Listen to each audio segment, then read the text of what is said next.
Okay, let's dive right into this explainer. Today, we're exploring an absolutely incredible what-if alternate history for literally one of television's most famous sitcoms.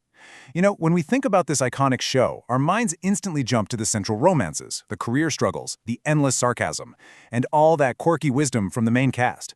But there's actually one character who quietly existed in the background through so much of the series, representing a totally different side of adult life. Yep, we're talking about Ben Geller. He was introduced early on as this symbol of his dad's new reality post-divorce, right? But he wasn't really your typical sitcom kid. He was an attempt to balance fatherhood while rebuilding a life in New York.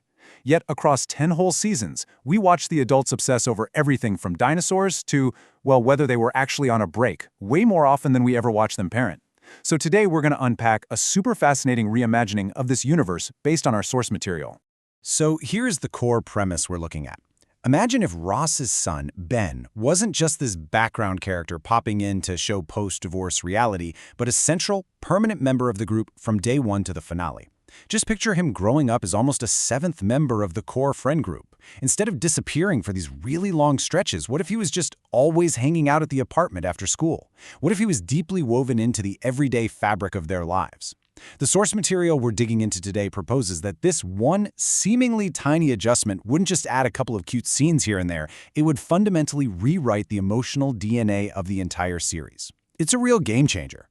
We are going to trace the fascinating ripple effects of this single change, starting with the immediate impact on his parents and then extending out to the entire dynamic of the friend group. Because, think about it, making a child a permanent fixture completely changes how adults behave, how they make decisions, and how they relate to one another.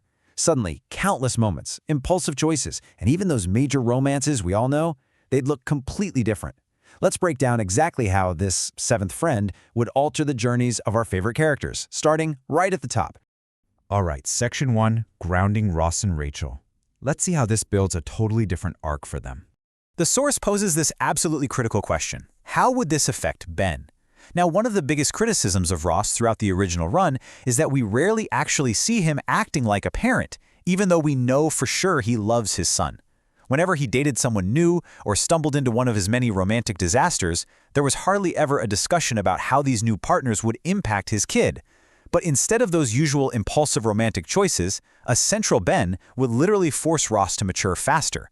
He'd have to pause and ask this crucial question before making any major moves. That simple shift alone would ground his character so much, making him feel a lot more emotionally responsible while still preserving the comedy we all love. And this brilliantly illustrates how Rachel's journey would completely transform too. Remember when Rachel first bursts onto the show in her wedding dress? She is literally figuring out adulthood from scratch. In the original timeline, becoming a mom way later on is this massive, sudden turning point for her. But in this timeline, she'd gradually build a genuine, grounded bond with Ben. Imagine Rachel Green giving him homework help or fashion advice or sharing inside jokes during those classic holiday episodes. By the time Emma comes along, she'd already have built this rock-solid foundation of maternal trust. She'd actually understand the everyday hurdles of raising a kid, which makes her eventual relationship with Ross and her whole transition into motherhood feel incredibly rich and just so much more believable. Now moving on to Section 2, the aunts and uncles. It's time to see how this impacts the whole village. What's really interesting about this alternate reality is how it deepens those secondary relationships. Take Monica, for example. In the original run, she and Ross are siblings, obviously, but surprisingly few episodes actually explore them as brother and sister. But here, in this timeline, Monica naturally becomes the hyper-involved aunt she always wanted to be. She'd be the one organizing the birthday parties, stressing over school projects, fussing over endless snacks, and, let's be real, absolutely creating a color-coded schedule for every family holiday. Considering how desperately she dreamed of having children, this relationship with Ben would give her some profound emotional depth long before she ever adopts the twins. Then we've got Chandler. His original arc is honestly one of television's most satisfying, starting out totally terrified of commitment, unsure of adulthood, and super uncomfortable around kids, before eventually becoming this loving father. Well, the crucial point here is that in the Ben arc, this transformation gets quietly accelerated. Just imagine Chandler awkwardly trying to help Ben with his math homework, or unintentionally becoming Ben's sarcastic, accidental favorite adult, because every serious life lesson somehow turns into a joke. These shared experiences would beautifully prepare Chandler for fatherhood literally years in advance. And of course, we cannot forget Joey and Phoebe. Joey would get to showcase his massive heart by being hands down the coolest adult in New York. Joey always had this surprising tenderness and genuine kindness hiding right beneath his humor. He and Ben would be inventing ridiculous games, watching cartoons, practicing auditions, and getting into harmless trouble that would, without a doubt, leave Monica totally exhausted. Phoebe, meanwhile, gets to introduce Ben to her wonderfully unpredictable, imaginative way of seeing the world. Whether she's explaining why squirrels have secret meetings or just encouraging his bizarre imagination, their conversations would create some of the absolute funniest, most heartfelt scenes in the whole series. Which leads us to Section 3. Enter baby Emma.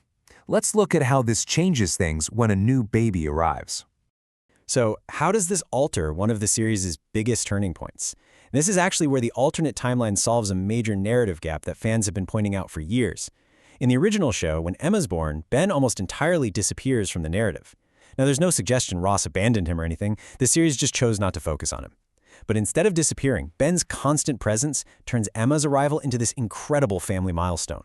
We'd get to actually watch him go from day one jealousy to month one protection, and by year one, proudly introducing Emma to dinosaurs, just like his dad did for him. It would just add this brilliant, heartwarming layer to those final seasons. All right, on to Section 4. The comedy of truth. Because let's face it, kids really do say it all. Now, you might be thinking a kid would totally ruin the humor or slow down the witty banter of a classic sitcom. But keeping Ben around actually creates a brilliant new layer of comedy. Children have this amazing, unique ability to expose adult contradictions without even realizing they're doing it.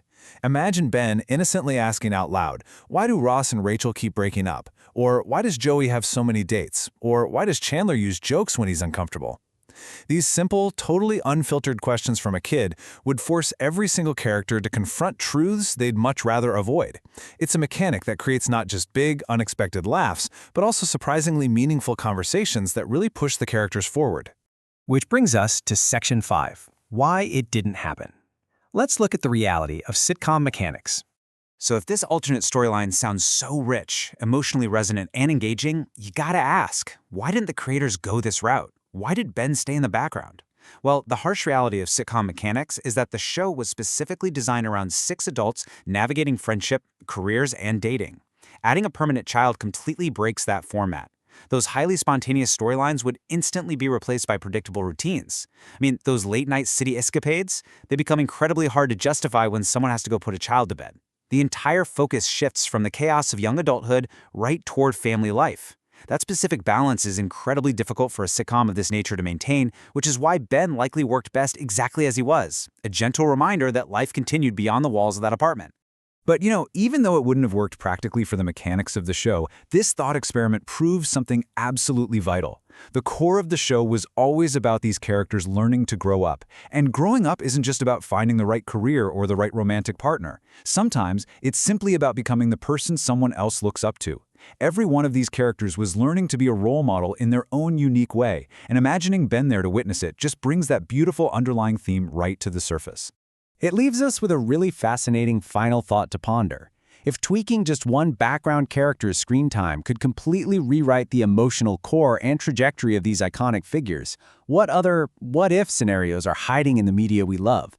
How fragile are the timelines of our favorite stories? I highly encourage you to think about that. And hey, subscribe if you want to explore more hidden twists, alternate histories, and deep dives into the stories you thought you knew inside and out. Thanks for joining me on this explainer, and keep questioning the narrative.